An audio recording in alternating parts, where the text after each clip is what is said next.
પાલિકા તેમજ જૂનાગઢ જિલ્લાની લગભગ 6 જેટલી નગરપાલિકાની ચૂંટણી યોજાવા જઈ રહી છે અને ત્યારે જૂનાગઢ જિલ્લાના માંગરોળ નગરપાલિકાની ચૂંટણીમાં કોંગ્રેસ અને આમ આદમી પાર્ટીના ગઠબંધનને લઈ આમ આદમી પાર્ટી સંગઠન મંત્રી રાજુ બોખરતરિયા દ્વારા ખાસ એક મહત્વનું નિવેદન અપાયું છે, તો ચાલો તે સાંભળીએ.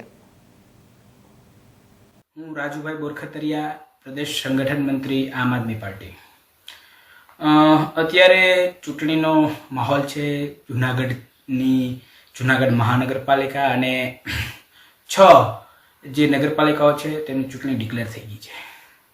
સાથોસાથ આમ આદમી પાર્ટી અને તમામ રાજકીય પક્ષો પોતાના ચૂંટણી જંગની અંદર પોતાની તૈયારી કરી રહી છે. ત્યારે આમ આદમી પાર્ટી દ્વારા આજે કોંગ્રેસ અને આમ આદમી પાર્ટી એ બંને સાથે મળીને માંગરોળની અંદર ચૂંટણી લડવાની જે વાત થઈ રહી છે તેમાં સ્થાનિક કક્ષાએથી ગઠબંધનની વાત જે મૂકવામાં આવી છે.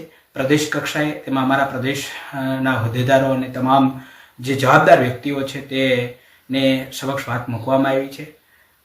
સ્થાનિક ટીમ દ્વારા, કોંગ્રેસ અને આમ આદમી પાર્ટીની સ્થાનિક ટીમ દ્વારા એક જે પ્રપોઝલ હતું એ ફાઇનલ કરી નક્કી કરવામાં આવ્યું છે અને ગઠબંધનની સાથે 13 જે સીટો છે એની ઉપર આમ આદમી પાર્ટી ચૂંટણી લડશે અને 23 સીટો ઉપર માંગરોળ નગરપાલિકાની અંદર કોંગ્રેસ ગઠબંધનની સાથે આ જે ચૂંટણી છે ચૂંટણીની અંદર લડવાનું છે. અને ચોક્કસપણે મને વિશ્વાસ છે કે જે સમજૂતી જે થઈ છે તે આજે લોકો ભાજપથી, બીજેપીથી ત્રસ્ત થયા છે ત્યારે એક લોકોના માટે, લોકોના હિત માટે અને સારું અને સુશાસન મળે એના માટે આ એક પહેલ કરવામાં આવી છે અને માંગરોળની અંદર અમે ચોક્કસપણે વિજય બનશું અને એ વાત કરું છું. અને ચોક્કસ ગઠબંધનની વાત આગળ વધી રહી છે અને મને વિશ્વાસ છે કે એ વાત પાકી પણ થઈ જશે અને ગઠબંધનની સાથે જે માંગરોળની નગરપાલિકા છે ત્યાં ચૂંટણી